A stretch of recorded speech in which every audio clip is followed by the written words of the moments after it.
Kat, thank you very much for that.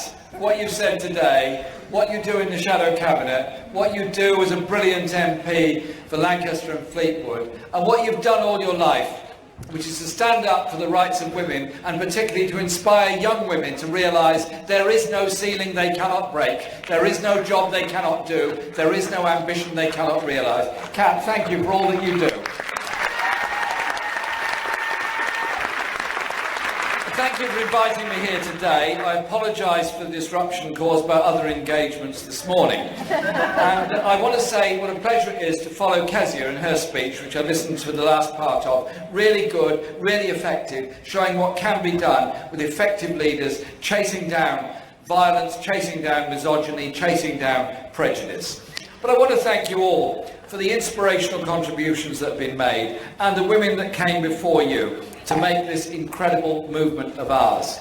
I'm just reading about Ellen Wilkinson and her fantastic contribution to our movement way before the Second World War. There's a whole tradition of incredibly brave, strong and powerful women that have done so much.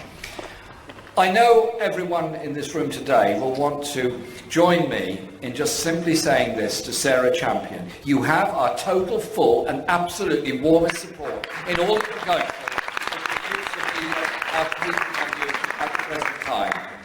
You're a truly inspiring campaigner, and we all have total trust in you, and I know that you're going to continue doing the excellent work you've always been doing. The advances for women in Britain and around the world have been fought and won by determined campaigners like you, working together for real change, often in the face of intransigence, resistance and even abuse. That's the legacy of women in our movement. But there's one person who isn't here today. She would be if it weren't for an act of hatred and violence that robbed 2 children of their mother and the Labour Party of a valued and cherished friend. Many of you here today knew Jo. We'll never forget her, never forget what she stood for, never forget what she campaigned for, and together, united, let us fight for the things that would make her proud and make our movement proud. She was murdered as an act of murder on democracy. Remember Jo as a brave woman who stood up for everybody within our society.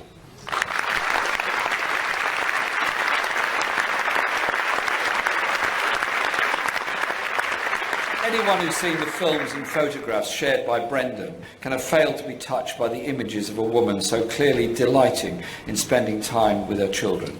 Our thoughts are obviously with her and her family and everyone else today. Her memory will never die. As colleagues from across Parliament noted in their very moving tributes to her, she was adamant that there was much more that united than divides us, and there's no better way we can honour her memory than ensuring we unite and we are resolute in pursuit of making the world a better place. We must ensure that the Labour Party remains the forefront of championing policies which promote equality. After all, it was us who brought in the original Equal Pay Act in 1970. It was many pioneers in the Labour Party that did so much to support the women's suffrage movement and the suffragettes. This is why earlier this week I urged the National Executive to vote through a policy-making women's conference so the voice of women across our movement can be heard loud and clear in our policy-making process, and I'm very determined that we achieve that.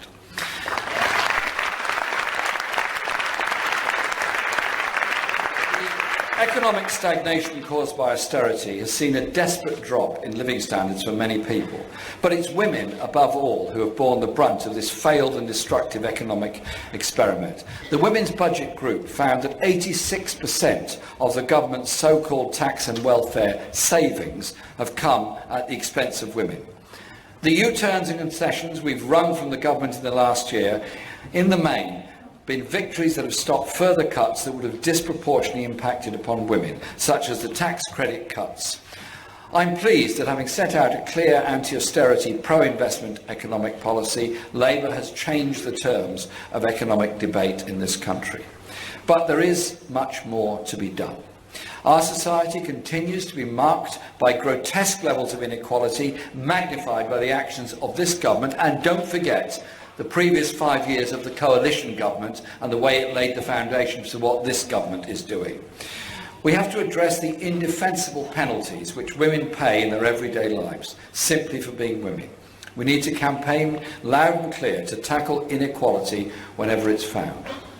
I want to pay tribute here to Paula Sheriff for her work on the tampon tax. It's campaigns like that that will make the difference on so many issues for women across Britain.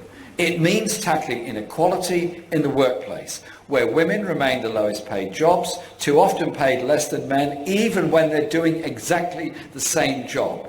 I'm proud that through our Workplace 2020 campaign, the Labour Party is setting out an ambitious vision for dealing with these issues. I urge all of you to get involved in that campaign and give evidence and advice to that group. I want to also pay tribute to Siobhan McDonough for standing up for low-paid women at Marks and Spencer's, who are being deprived of the benefits of the increase in the minimum wage. There are so many campaigns that are so important. We know that creating a society in which everyone can achieve their full potential will also drive the creation of a stronger economy, and that economic equality benefits us all. The Women's Business Council estimated that equalising men and women's participation in the economy would add 10% to our GDP by 2030. During the recent leadership campaign, we put forward a range of policies aimed at achieving equality for women, policies built on the work done over the past year. Through investing $500 billion, backed up by a publicly owned national investment bank and regional banks in infrastructure, manufacturing and new industries to move us to a high-skilled, high-tech, low-carbon economy, we can transform our country's economic fortunes and the opportunities and life chances of women across the country.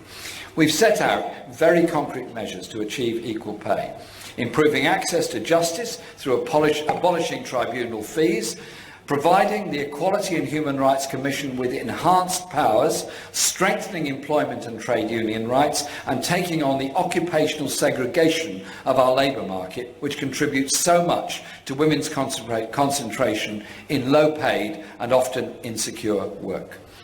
I have committed to the Labour Party publishing a regular gender audit of our policies to better communicate the positive impact all our policies will have on moving us towards a more equal society.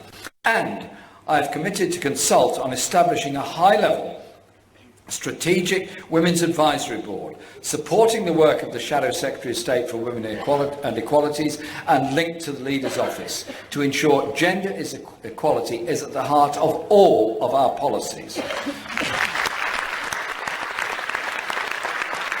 I would, if I may, like to take a moment here to thank Angela Rayner.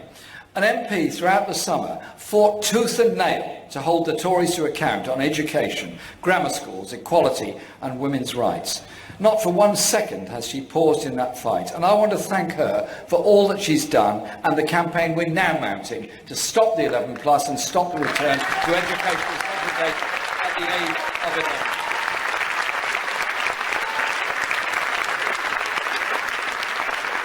To enable women's equality, we need to remove the barriers to their participation, whether that is because of insecure work, expensive childcare, or entrenched, very out-of-date attitudes.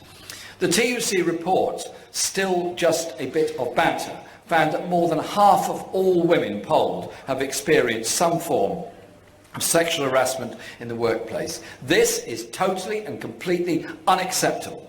Campaigns such as Everyday Sexism Project have powerfully used social media to expose the day-to-day examples of sexism in every aspect of women's lives. Under my leadership, the Labour Party is committed to consulting and working with women's and other relevant organisations on how to strengthen the law and its implementation to tackle sexual harassment and threats online and increase organisations' responsibility towards promoting safe and respectable community standards online.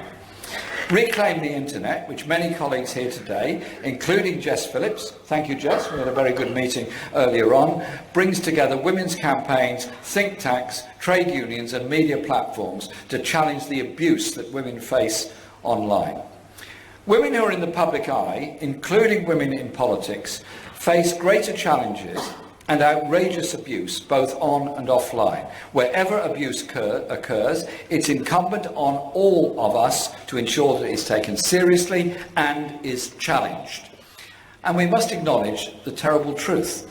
that the abuse, threats of violence and bigotry that women in all walks of life are subjected to online are manifestations of attitudes, culture and society offline. Some 85,000 women are raped in England and Wales every year, and domestic violence remains an appalling blight on our society. It will affect a quarter of all women in their lifetime. 2 women a week continue to be killed by their current or ex-partners.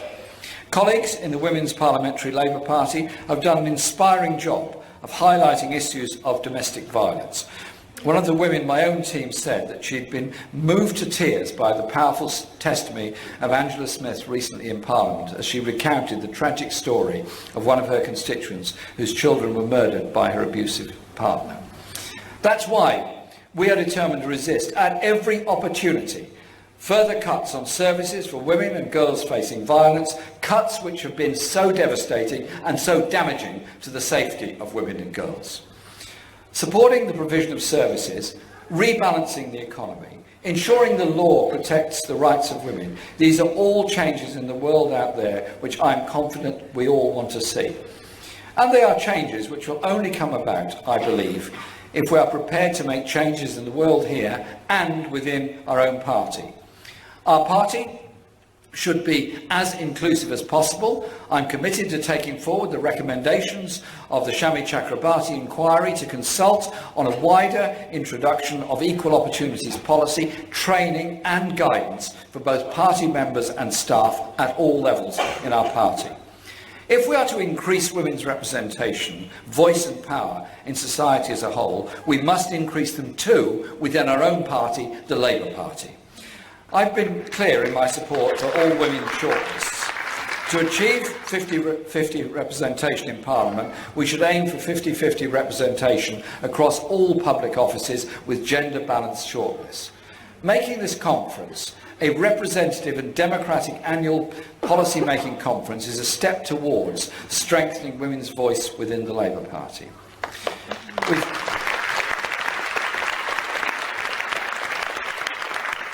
I hope that you will enjoy this Women's Conference and you've had a rewarding and enriching day.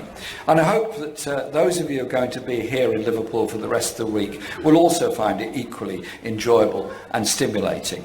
And in doing so, we'll be redoubling our efforts to inspire young women and girls in school and college that they can achieve what they want to achieve. They don't have to be driven down by prejudice or by sexist attitudes within the education system or anywhere else. I really do look forward to campaigning with you in the coming weeks and months, building a united Labour Party that together we can inspire so many people across this country of a different way of doing things, a different way of looking at society and unleashing the potential that is there in every one of our people to achieve the best for themselves and the best for their communities and win for women all across Britain. Thank you very much indeed.